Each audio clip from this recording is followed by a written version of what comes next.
Good morning, everyone. As builders and as humans, we know clocks are important. Today, we're going to cover why they're important, and how they're good in the systems and technologies that we build. This is CMP409. It's about time, improving distributed systems with Amazon Time Sync. My name is Josh Levinson. I'm a principal product manager for EC2. I'm joined by Julien Ridoux, who's a principal software engineer, and Nikolai Larbalestier, who's a senior vice president of cloud strategy and enterprise architecture at NASDAQ. Today, we're going to go very deep into clocks, making a clock what is a good clock, leveraging and using a good clock, and then using good clocks globally at planetary scale on AWS. I want to remind you that this is a 400-level talk. You do not need to understand the concepts we're going to go through at the start of this presentation. Towards the end, we're going to share how we simplify things, and we've done the heavy lifting for you, so you could take advantage of this in your systems or using AWS partners' systems to use these definitely tricky concepts in your workloads. I like starting with a quote, and this one from Barbara Lipskov. Synchronized clocks are interesting because they can be used to improve the performance of a distributed system by reducing communication. We're going to get back to this. How clocks reduce communication and how clocks make systems more simple when you take advantage of them.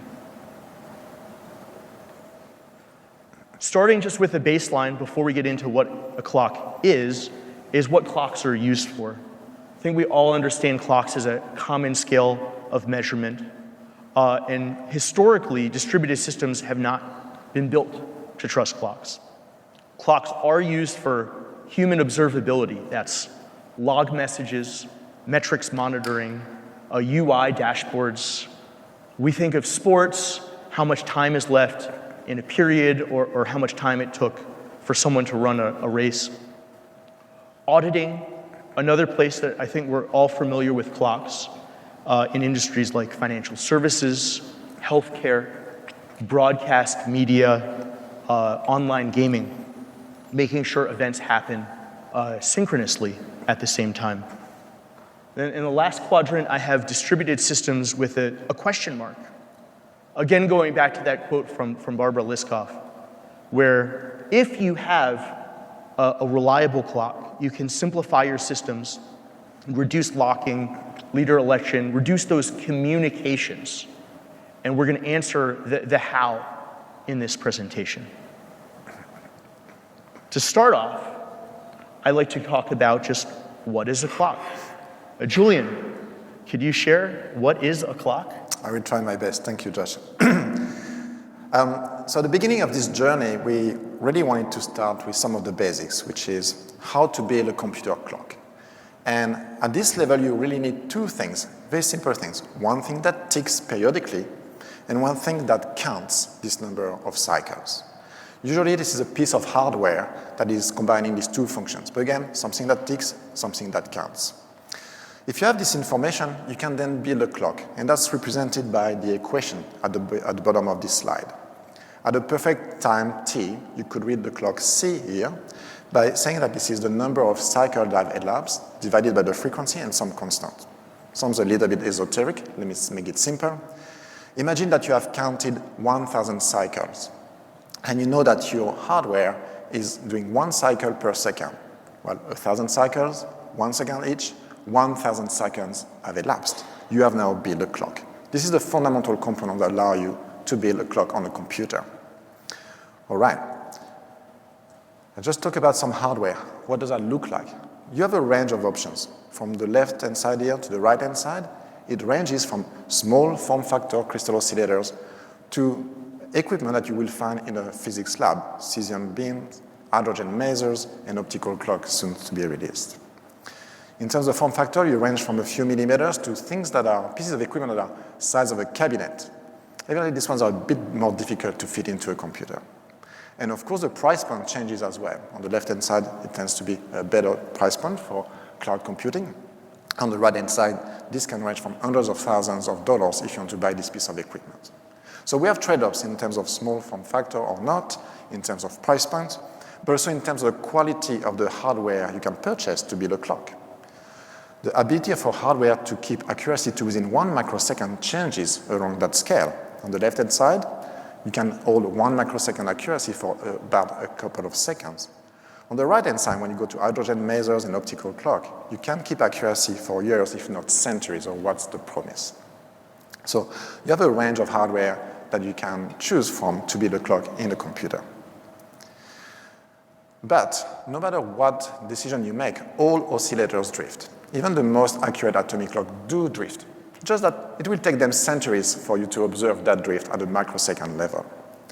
In general, we tend to have a small form factor, a good price point, and these oscillators, they drift due to manufacturing process or aging. These are mostly considerations that are of importance for physicists.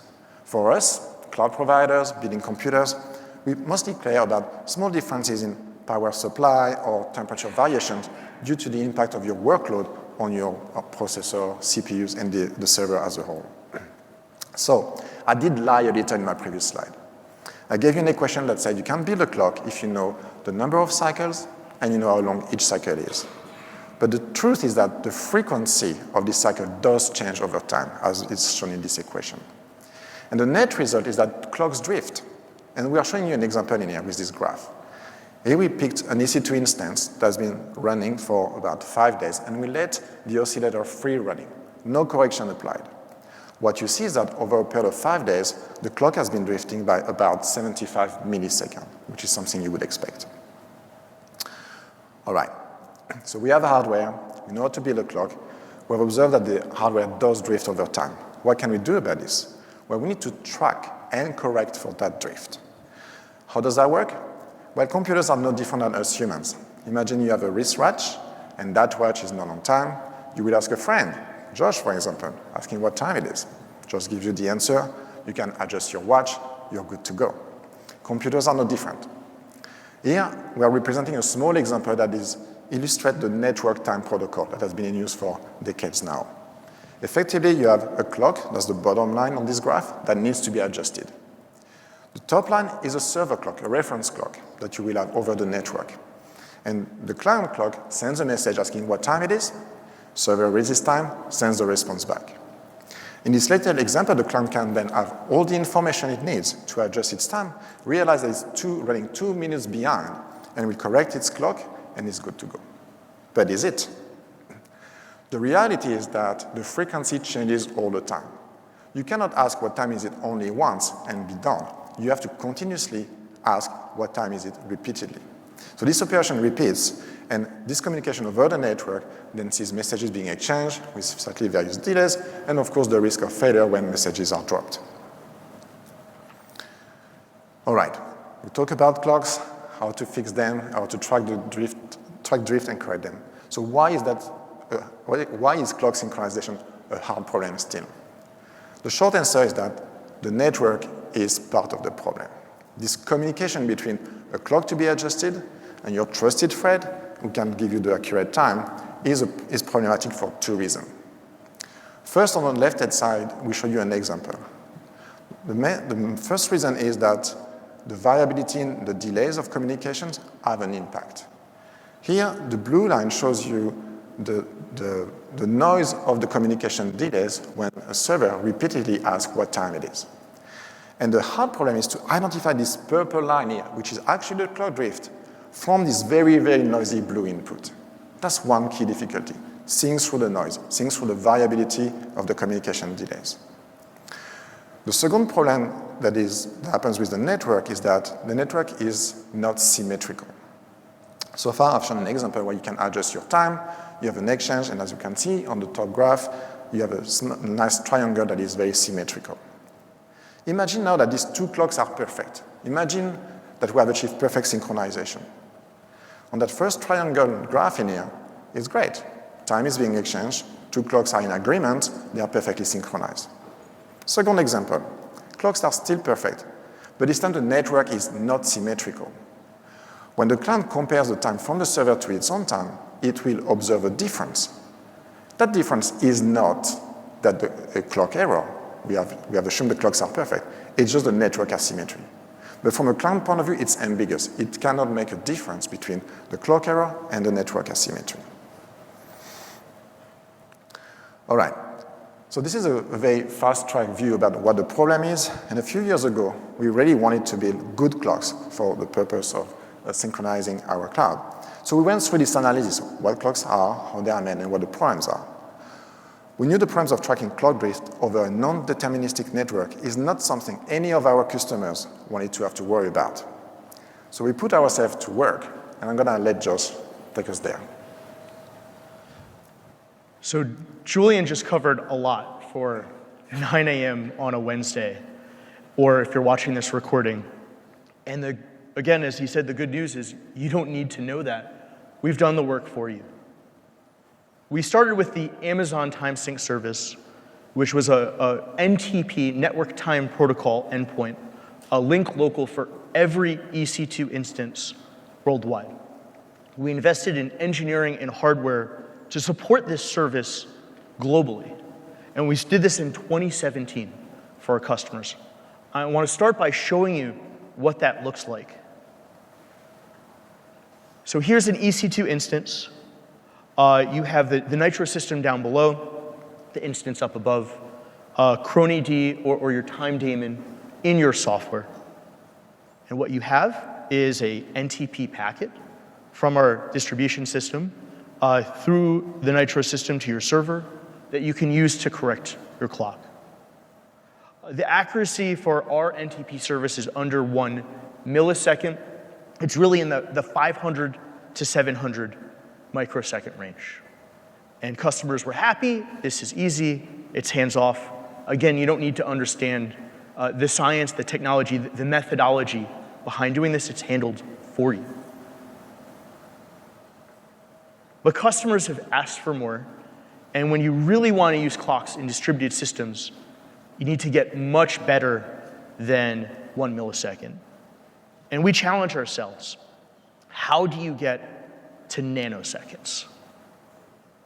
Other cloud providers and scalers try to do this with software. And there are different ways that you could go through with lucky packets and very clever algorithms and designs to get close. We found in testing, you really need to invest in hardware all the way down to the servers to get to nanoseconds. And this is how we did it. Here's an animation of what it looks like. But we have dedicated cables from GPS, redundant atomic hardware clocks. And we send a signal, a reference signal, essentially a GPS signal, to your EC2 instances. This is not over the EC2 network, the AWS network. It's not over the data plane. It's not over the control plane. This is entirely dedicated for clock synchronization. And I want to show what that looks like again at the instance, going deeper, because this is a 400-level talk, on what the infrastructure looks like. Because we really took the network out of network time synchronization, and everything's hardware-based and Nitro-based. It's a great story about Nitro and the Nitro system. So what does that look like? You now see there's a Nitro clock, hardware reference clock. And if you're using NTP, your NTP packet, the network time protocol, does not go over the network. It's just directly to the Nitro card and back. We've also added a PTP hardware clock directly in the Nitro system. And the way that that works for you is you read the PTP hardware clock, the PHC, and you could correct the system clock right there. So as you see, there's no network communication. We give the PTP, the precision time protocol, for you, because that's what most software and systems are familiar with. But as you can see, there is no backend, there's no PTP distribution within AWS. It's all local to a reference clock. That is how we get into the microsecond and nanosecond range. When you're using the Amazon TimeSync service this way, NTP is going to be under 100 microseconds at the software level in your guests. And then PTP is going to be in the range of around 20 microseconds, again, in the software layer at your guests. And then just to recap, this is built on the Nitro system where we've added these reference PTP hardware clocks. What's really cool about that is we add them everywhere. It could be built on Graviton, on Intel, on AMD, on our latest GPU servers as well. Because again, the base is the hardware of the Nitro system and this large infrastructure investment we're doing worldwide to support this feature. Now, if you're paying close attention, you might realize I talked about nanoseconds, but that in the software layer, you're in the microsecond range. And our customers have called us out on this too.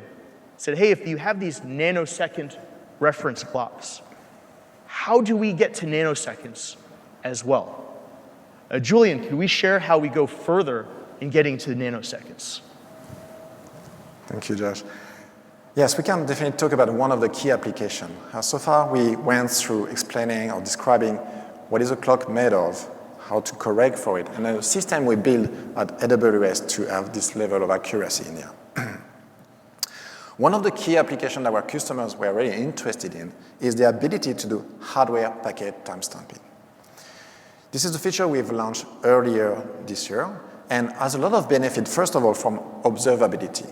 If you can timestamp packet closer to the wire, you get a more accurate view about the network performance, which is very important if you are running a distributed workload. Some applications also are very interested in hardware packet timestamping because it allows to order messages that you are receiving in your server.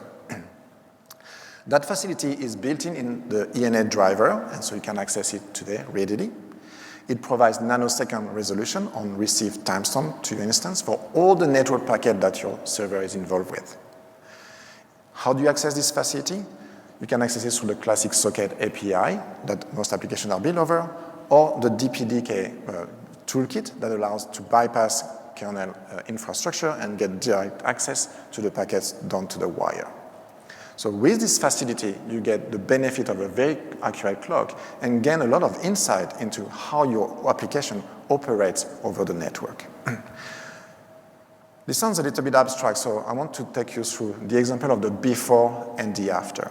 Here on this slide, I'm going to illustrate how would you do the same things before this feature was released. So we are first looking at the application of timestamping packets, messages you receive at the application layer.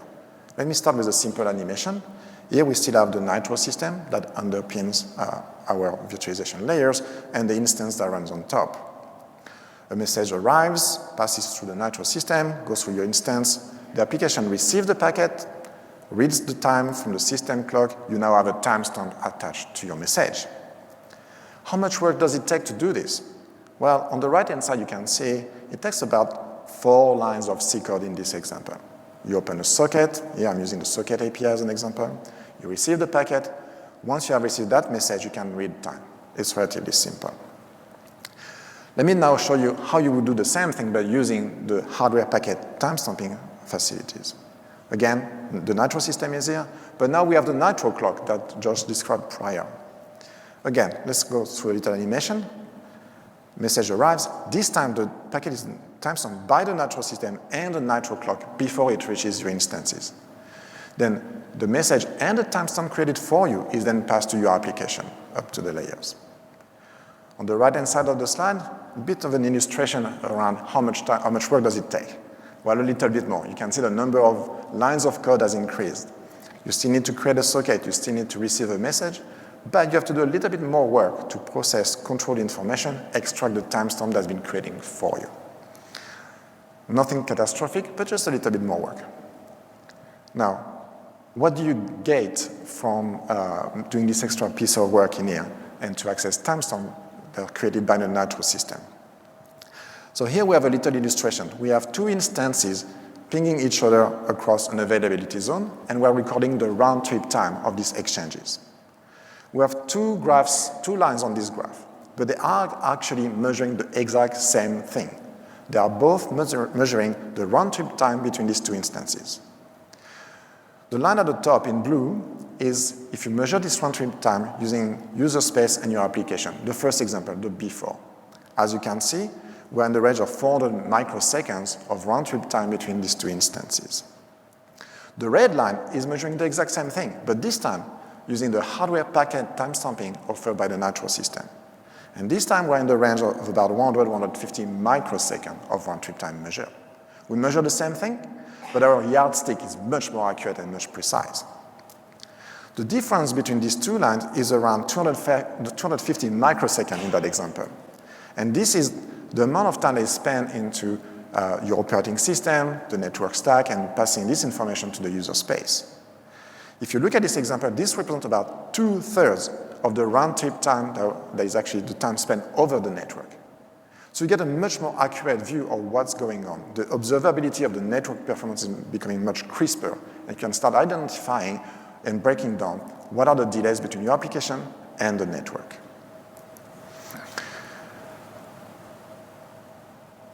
All right, I'm going to pass that back to Josh now. Thank you very much. Thanks, Julian. With this technology, we wanted to give examples of why this matters and how this is used. I'm very happy to introduce Nikolai, the Senior Vice President of Cloud Strategy and Enterprise Architecture at NASDAQ, to show how they are leveraging precision time with the Amazon TimeSync service. All right. Thank you, Josh. Thank you, Julian. So, building on all of that excellent background and work, we're going to walk you through a little bit about just background on who NASDAQ is, but how we're using this technology to demonstrate progress towards our goals of running markets in public cloud. So first, a little bit of background. NASDAQ is an innovator. We were the world's first electronic exchange, created in 1971. We operate more than 30 markets around the world in the US and Nordics that covers stocks, bonds, and options and other derivatives. We are known as the home of technology stock and technology stocks globally. And we host the top 4 companies by market cap, of course, including Amazon, we were proud to have as a listed company. We also provide technology to more than 130 market operators, so exchanges, clearinghouses, regulators around the globe, and provide technology to more than 2,300 financial institutions. That could be from managing surveillance, anti-financial crime, or capital flows, reporting, a number of other things. And more than 6,000 corporates we provide technology to support their journey in both private and public markets through the full life cycle of capital markets. We have a listing venue, and we have approximately 4,400 public companies listed on NASDAQ exchanges globally. Now, we have been an innovator in cloud, and we started our cloud journey well over 10 years ago now. I think probably close to 15 at this point. But we had approached it very carefully and very thoughtfully. And so what you see here is a kind of representation of, we started from the edge out. We started with our data repositories, data warehousing. So we had our first data warehouse in 2012, 2013-ish, created natively in AWS using Redshift. We've continued to evolve that. We now store about 60 petabytes of data in that data warehouse. And that underpins a number of key functions, mostly back office in this case, that support the operation of our exchanges, including billing and regulatory reporting. But we didn't stop there. We continued our journey into more and more real-time processing. Started with things like our market surveillance, taking streaming real-time market information to perform that. Market data distribution is now available through The public cloud, you can subscribe to NASDAQ products and a number of alternative data sets.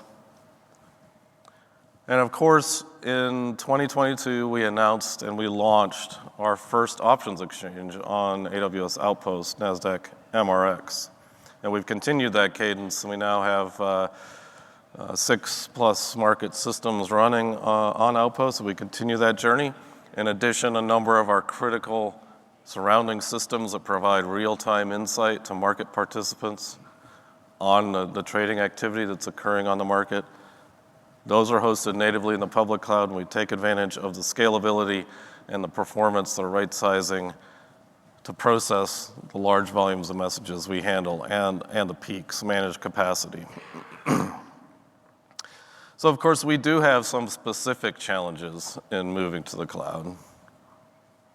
One of those is that in particular in the US, there's a very specific geography in which trading occurs, and that's predominantly in northern New Jersey for equities and equity options. So that provides some constraints on where you can deploy the compute because there's latency dependencies between those exchanges that are all hosted in that general area. We also have ultra low latency transactions, and by that I mean something on the order of 20 microseconds measured as what we call order to act. So that's the time an order comes into our system, gets processed, booked in the match, potentially trades, and returned to the customer.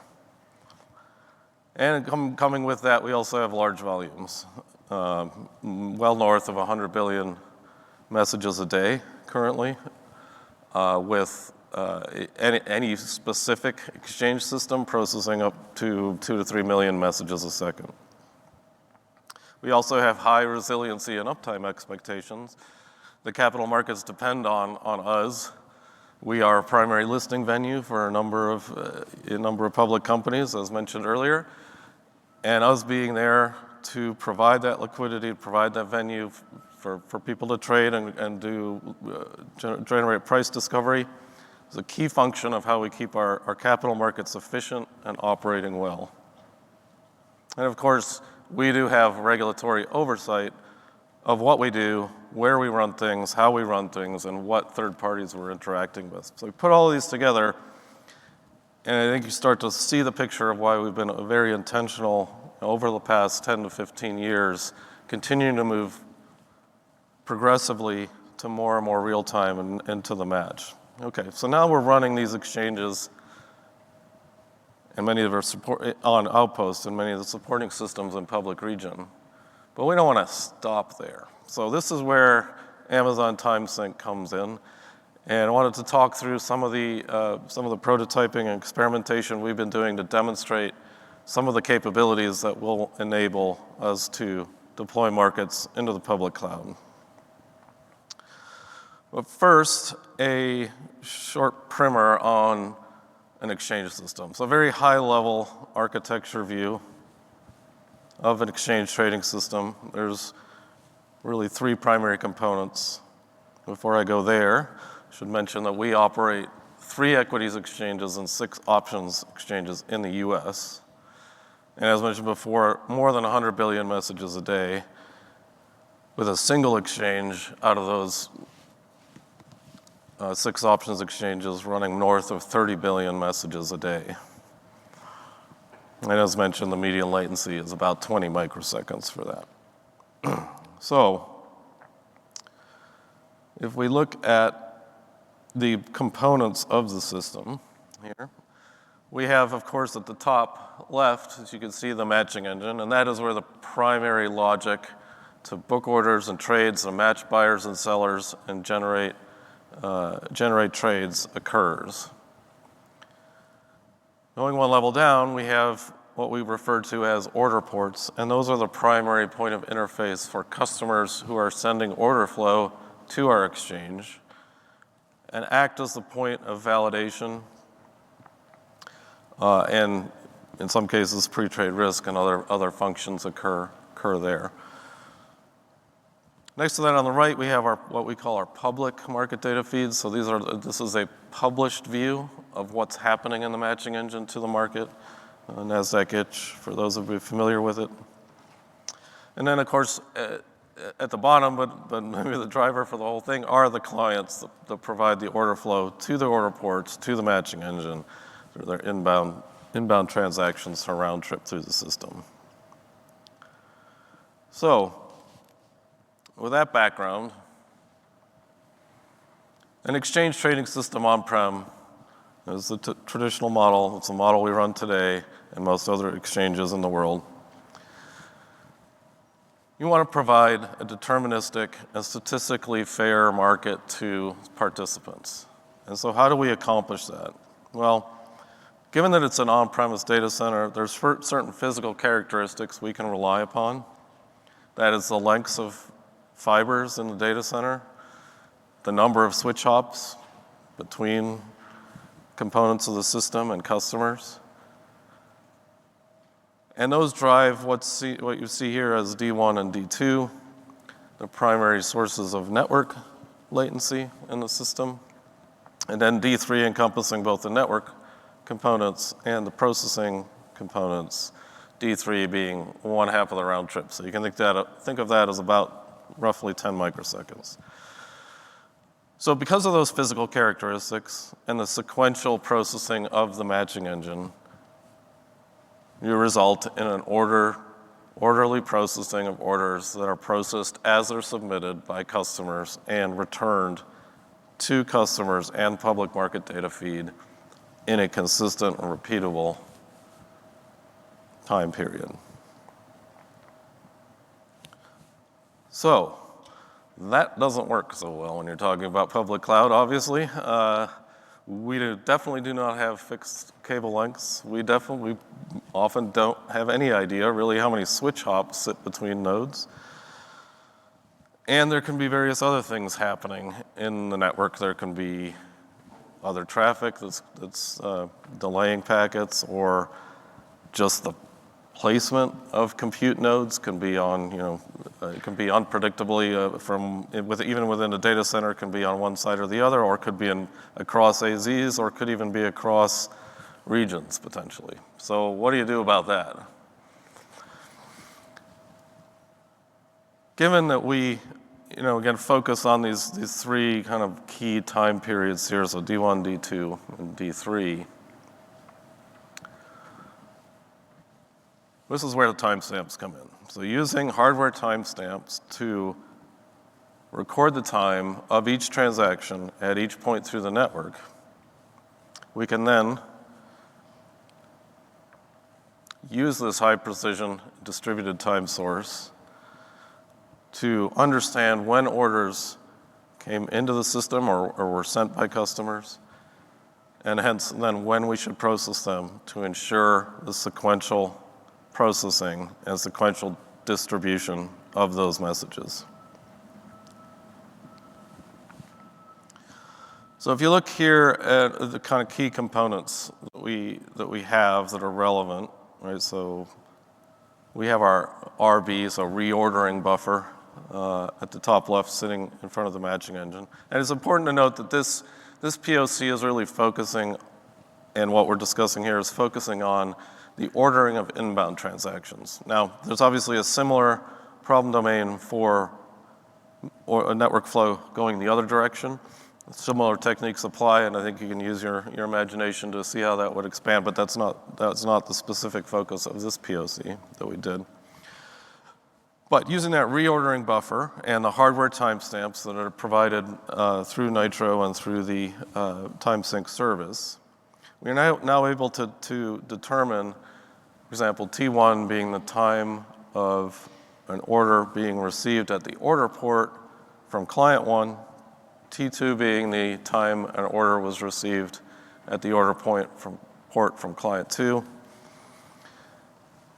and T3 being the time of an order received from client 3. Given that those are hardware timestamps with nanosecond precision, we can use that information to define a time-based boundary, and using the reordering buffer that understands those timestamps to put them back or ensure that they're in the order that they originated from. Now, this is obviously a specific challenge And we'll talk just a little bit more about what that means. So how they're used, right? So if you think back to the prior slide with, excuse me, with the T1, T2, T3. In this case, we have on the inbound side, order T1 flushed at time T1, or received, I should say, at time T1, gets flushed at time T11. So we have T1, and at time T3, we have order T3, and at T4, we have order T2. As a result of the reordering on the outbound side, we see it as order T1, order T2, and order T3 reordered to their originating timestamp. So this is a clear, and we have a patent for this technique to use time for this. This is something we've been working on for a number of years, and we see as foundational to continue to evolve our posture towards public cloud for these kinds of very sensitive, low latency systems. So what did we do this with? So if I go back to the prior slide, so just thinking about the prototype that we built with this. So we were running on AWS public instances using, those were M7i 2XLs, using proximity placement groups to ensure that the compute nodes were placed close in relation to each other within a few racks or within the same rack. And then using these hardware timestamps to reorder those packets. So what we have here, if you look at this example, and you take these timestamps, and in our testing example, we used 2 time boundaries to demonstrate the impact of this. One was a 5 microsecond boundary, and at 5 microseconds, as you might imagine, you're not successful in reordering all that many packets because that's probably more, will take many packets much longer than that to arrive at the matching engine, so they fall outside the reordering boundary. But that's about, let's say roughly that was about 25% of packets got reordered successfully in that time boundary. When we move it up to 50 microseconds, we see, depending on the message rate, up to 84% or higher, right? So we continue to iterate on that boundary, work on how we can continue to evolve the proximity placement functions so that we can get greater granularity of where to place them, and leveraging the Amazon TimeSync service to accomplish that. So if we look forward with this foundation, and as I mentioned earlier, this is a key part of our innovation and working with AWS to solve problems that are hard for public cloud, as we believe that many of these problems will be solved or will get migrated to the cloud in the future. We want to be part of that solution. So this is about, for us, developing scalable trading systems, continuing to ensure that our systems are the most scalable and performant systems wherever they are deployed, if that's in public cloud or on-premise. We know there's a lot of innovation happening in public cloud, and certain things like the explosion of AI and how we're going to apply that, and certainly bringing your data to public cloud is a key part of that strategy. Enhancing our security and reliability. So as mentioned before, we have high expectations both from ourselves and from our clients and from the regulators in terms of being available and ensuring that the capital markets continue to flow. And public cloud has significant advantages in both of those, in that you do have to understand the resiliency considerations and make sure that you're building with those in mind. They're not the same as on-prem, but built responsibly and in the right way, they're much more resilient and secure. And of course, the final point there is that leveraging our strategic market expertise, our operation of 30 exchanges globally, and as a supplier to 130 marketplaces around the world, we are a leader. We need to think strategically about this and how we apply technology to this. So thank you. Thanks to Josh and Julian for the TimeSync work, and we look forward to future innovation here.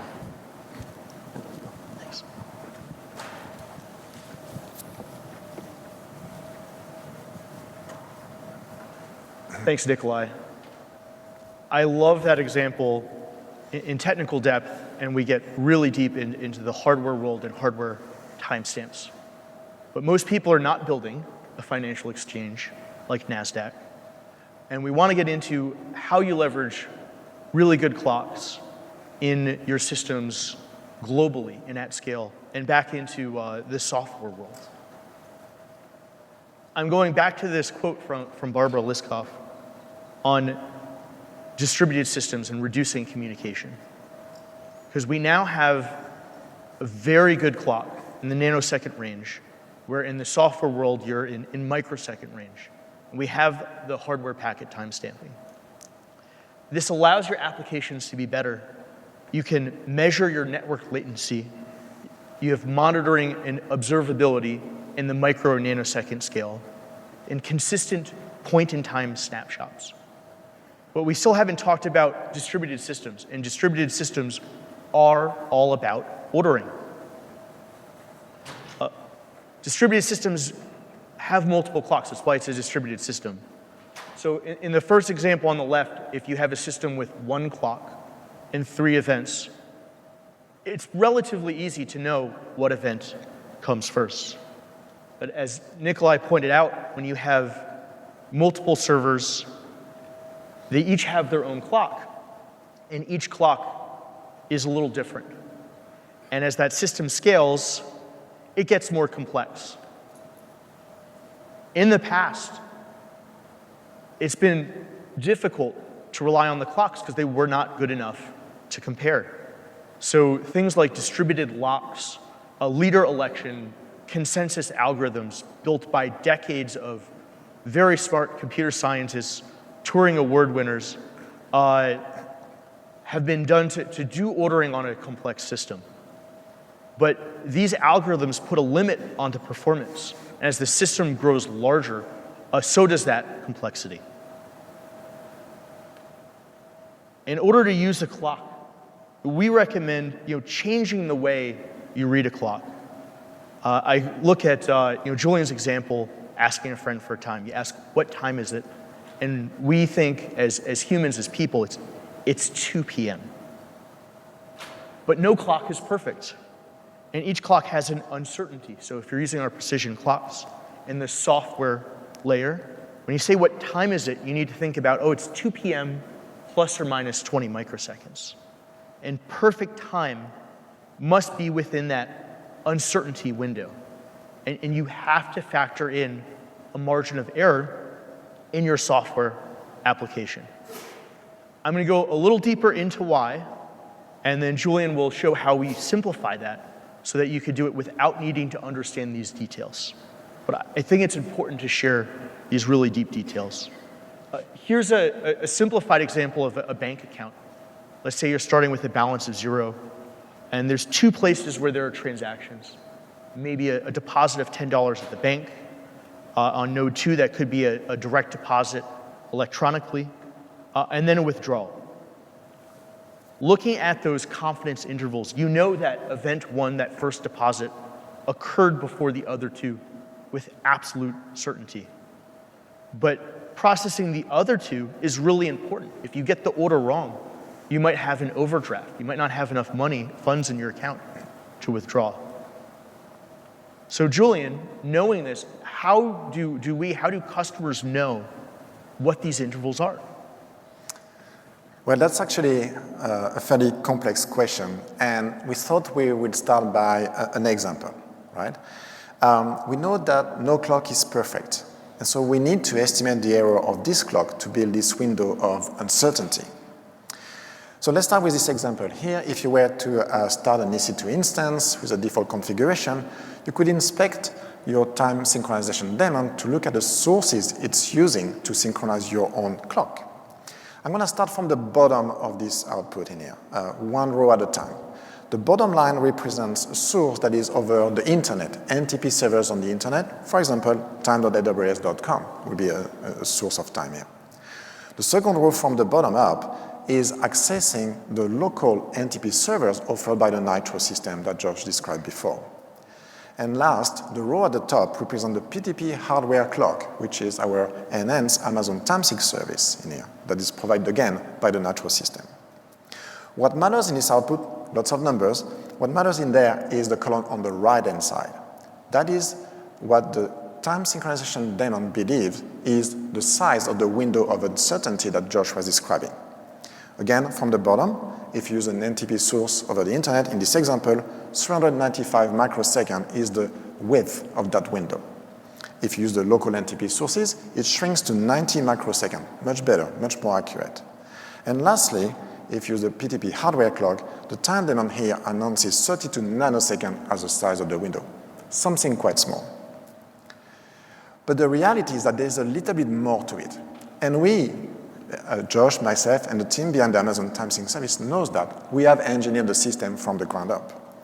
It turns out that there's a little bit more to know behind this number than just what is printed out in this output. And I want to give you a bit more information and details about what that is.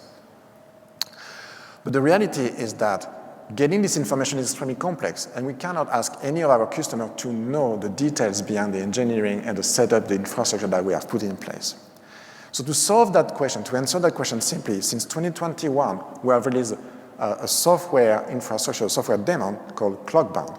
It's open source, and it's available on GitHub at the URL printed in here on the slide. The key information about this software is that it gives you the answers in one go. In a single operation, you get 3 pieces of information. First, you get the current time. It's Monday 2 p.m. Second, you get the size of that window, plus minus 20 microseconds. And last, because it's important to every single application, you get a status about the validity of the clock. Is it initialized? Is it free running? Is it synchronized? So in one call, you get these 3 pieces of information, which gives you a much richer information about time and the clock status and the quality of times, upon which you can build your own business logic. The Clockbound daemon has been supporting PTP hardware clock sources and NTP sources from the get-go.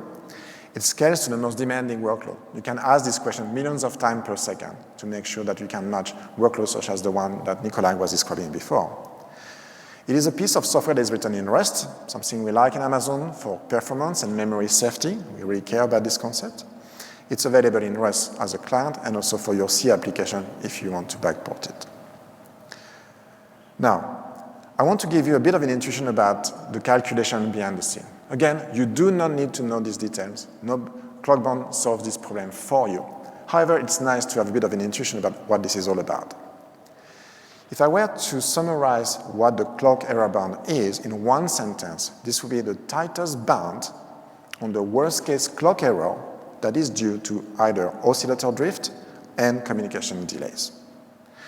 And this illustration on the right-hand side gives you a sense for how errors accumulate. At the bottom of the stack, we have the Amazon timesync service with all the infrastructure that Josh described before. GNSS antennas, atomic clock, we get into the nanosecond range of accuracy in hardware. But of course, this information has to be passed up the stack through layers of operating system and your application. And this is where some little errors do accumulate. When you target nanosecond and microsecond level, everything does matter. And so as you move up the stack, you move from nanosecond accuracy up to microsecond accuracy, and this is where Clockbound shines and gives you the answer. Now, again, giving you some intuitions about this. Let's imagine that you have started an EC2 instance, that you are running the Clockbound daemon and the client. You can inspect it and ask what is the value and the size of this uncertainty window at any point in time. So in this example in here, the white dotted line represents an hypothetical perfect synchronization, the perfect clock. And as you can see, over time, the size of the window grows and shrinks. It grows linearly and shrinks when the clock is updated on every tick, and grows again.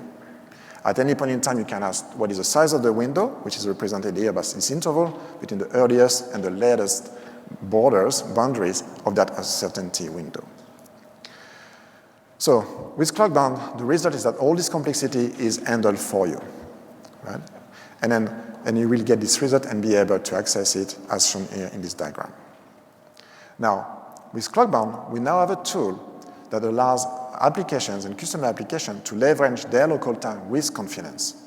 And some applications are particularly interested in this new functionality, and Josh is going to tell us all about it. Thanks, Julian. Now's the fun part, getting into who is using this and how they're using it. Again, doing all of the difficult communications for you.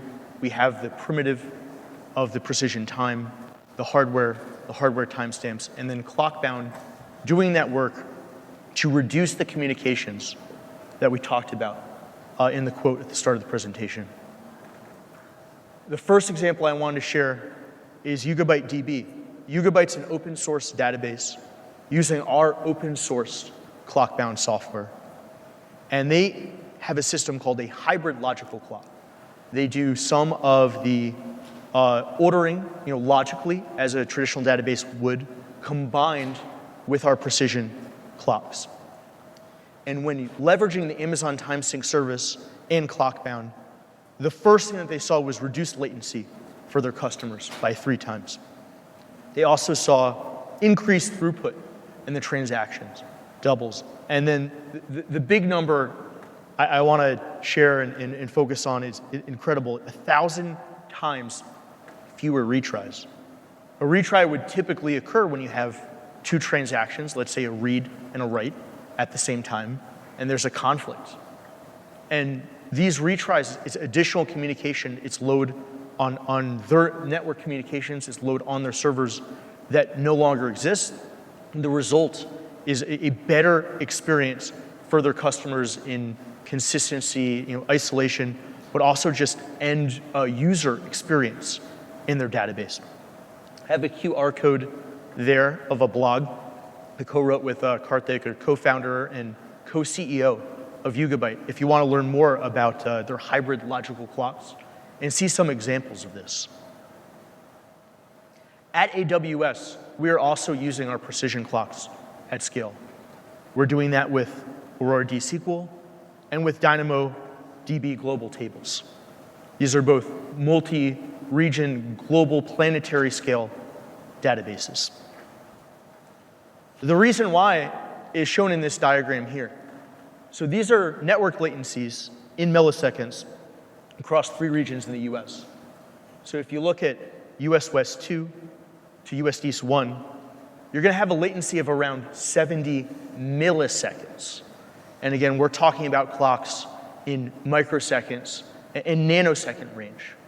So using our precision clocks, faster than sending a packet over the network, the order of your transactions.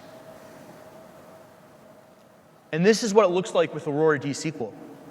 This is the same example, the same diagram I showed you earlier with the bank accounts, getting a little deeper and more complicated. And this time we're looking at 2 nodes from 2 different regions for Aurora DSQL. And getting this right is critical for consistency and isolation in a multi-region database. Using clock-bound uncertainty window, you have event 1 with a T-start and T-commit, which is guaranteed to be in the pass, compared to event 2 or event 3. Now, event 2 and 3, as you can see, have some overlap, and they need to be processed carefully. One thing you can do is delay an event, so delay the T-start of event 3, so there's no retry.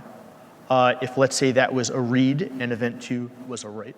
But again, it depends on your database or system design, the type of events that are occurring, and what you want for your customers.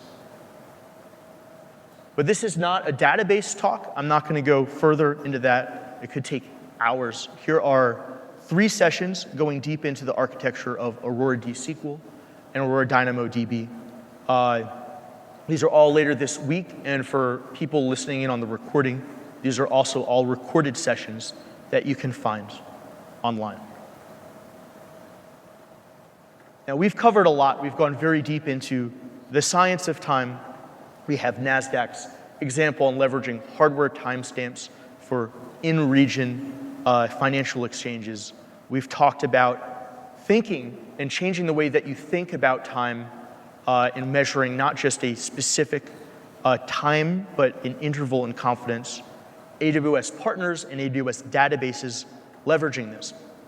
But I promised you at the beginning of this presentation that while it's good to understand this, you don't need to go that deep to put this to you, to work in your systems. So we have one more thing to share with everyone today, because customers ask us, these primitives are incredible and very powerful, but how do we make it easier to use? How do we build our software and systems and have this work done for us? Julian, do we have an answer? Well, that's the part where I'm probably going to get a bit more excited. So as we described, we have built a very accurate time synchronization service at Amazon. We support many workloads. We support innovation. We have an example from NASDAQ, innovation in the new generation of databases. The point of this is that our customers put their trust in us. And so we have to continue to keep that trust and continue to improve the customer experience over time. And that's why I'm very happy to announce that we have just released a new AWS time daemon. The thing is, it's under the same software stack, the same cloud-bound software that we have released for years, and it's still accessible on GitHub at this URL. The QR code will take you there as well. There are a lot of improvements we have made in there. A lot of work has been done in here to continue to improve and deliver a higher accuracy and a higher reliability for our customers. One of the key changes and the key innovation is that cloud-bound now includes this time daemon, which is a standalone time client and daemon. It does not rely on third-party software anymore. It will synchronize your operating system clock for you, as well as continue to give you this information for your application to know what time it is, the size of the window of uncertainty, and the status of the clock all in one go. It's important for many reasons.